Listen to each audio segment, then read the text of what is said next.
Have you ever held an ice cube and wondered, why on earth does this feel so incredibly cold? It seems like a simple question, but the answer is actually a fascinating little journey into the world of heat and energy. So, let's get into it. First, let's think about heat. You can imagine heat, or warmth, as a form of energy. Everything around us has some amount of heat energy. Your own body is a fantastic example. It's like a little personal heater, constantly working to maintain a cozy temperature of about 37 degrees Celsius, or 98.6 degrees Fahrenheit. That's why your hand feels warm to the touch. It's full of this heat energy that your body is always generating.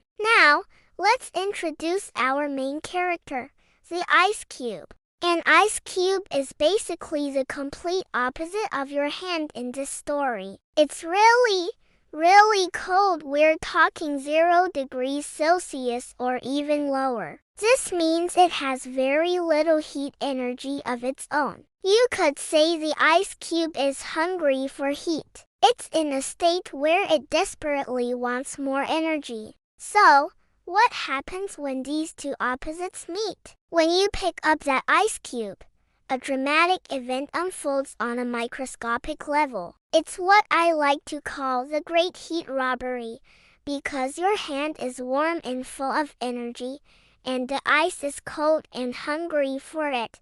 The heat naturally wants to move.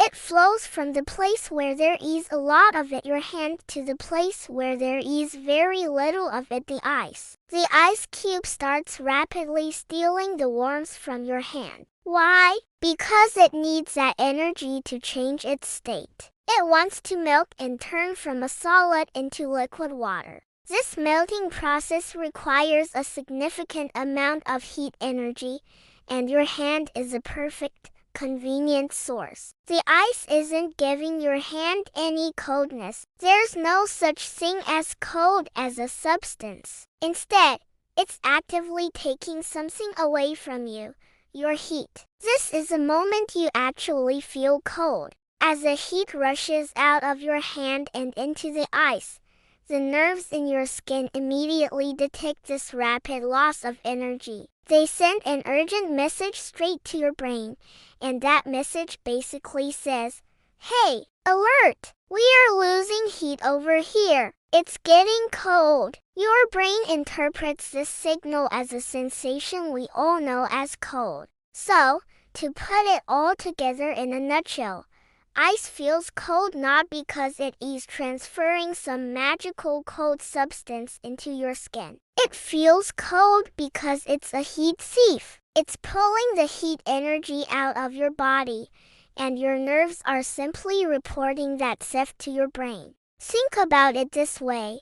If you walk out on a chilly day wearing a t-shirt, you feel cold because your body heat is escaping into the cool air. If you put on a thick coat, you feel warm. The coat isn't generating heat. It's just stopping your body's heat from escaping. The ice cube works on the same principle but in a much more direct and concentrated way. It's a super efficient heat vacuum. Next time you drop an ice cube into your drink, you can watch it melt and know exactly what's happening. The warmer liquid is giving its heat to the ice, causing the ice to melt and, in turn, making the entire drink cooler. It's all just a transfer of energy. So there you have it. The simple act of touching ice is a perfect little demonstration of the second law of thermodynamics in action. It's not about the ice giving you cold, but about you giving the ice your heat. It's a one-way street of energy transfer, and your body is just the messenger telling you all about it. Pretty cool, right? Thanks for watching and letting me share this little piece of science with you. If you found this interesting, be sure to hit that like button and subscribe for more curious questions answered. See you in the next video.